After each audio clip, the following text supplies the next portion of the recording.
Years ago, someone told me, I could never do your job because I would get depressed. I would get sick from constantly hearing people's problems.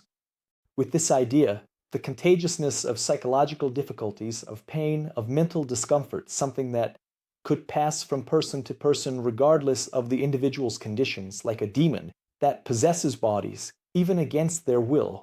Now, undoubtedly, the work of a psychotherapist is not a simple job, or rather, MMMH, I don't want to talk about difficulty. It's a peculiar job. It's a job that goes through different states even. In the same day, where with one patient you become a bit of a biographical detective who digs through the fragments of a life story to reconstruct hidden meanings, with another, you take on the role of a motivator, illuminating paths of possibility where there was only shadow before. At other times you find yourself immersed in deep existential reflections, while with someone else, the approach becomes psychodynamic, and with others, you offer practical support that even borders on the financial realm.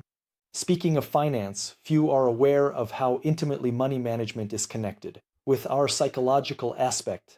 And it's no coincidence, look, that Daniel Kahneman, who is the only psychologist to have received the Nobel Prize, received it for economics, laying the foundations of what we now know as behavioral finance.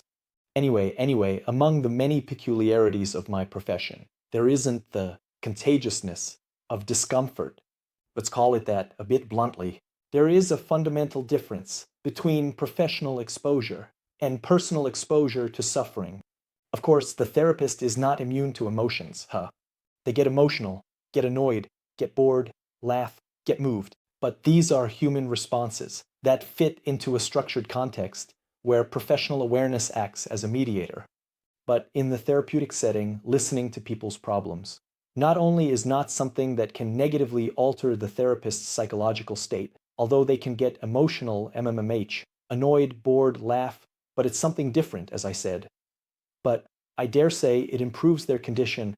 It improves the therapist's condition. It's as if the therapist, by helping others, discovers heuristics, problem-solving strategies, existential insights, even for themselves, which they then somehow give back to others in a virtuous circle. Empowering others, even in therapy, influences the therapist's confidence, confirming the saying, the color you paint a railing with is the one that stays on your hands. It is essential to distinguish this virtuous dynamic from the trap that some people fall into when they dedicate themselves to helping others, with the hope, more or less conscious, of indirectly solving their own problems. Because, as also highlighted by Adam Grant in Give and Take, the motivations behind the act of helping significantly determine the impact it will have on the helper. But undoubtedly, helping someone and seeing them do well, even thanks to your efforts, is something that makes you feel like a better person.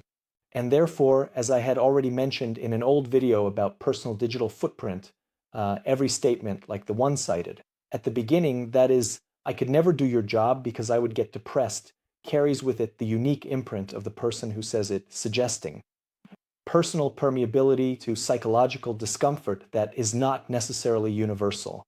As observed by Jerome Bruner in his studies on the narrative construction of reality, the stories we tell, even the short ones contained in our daily statements, reveal our interpretative patterns and our vulnerabilities. But that's okay. To each their own. See you next time.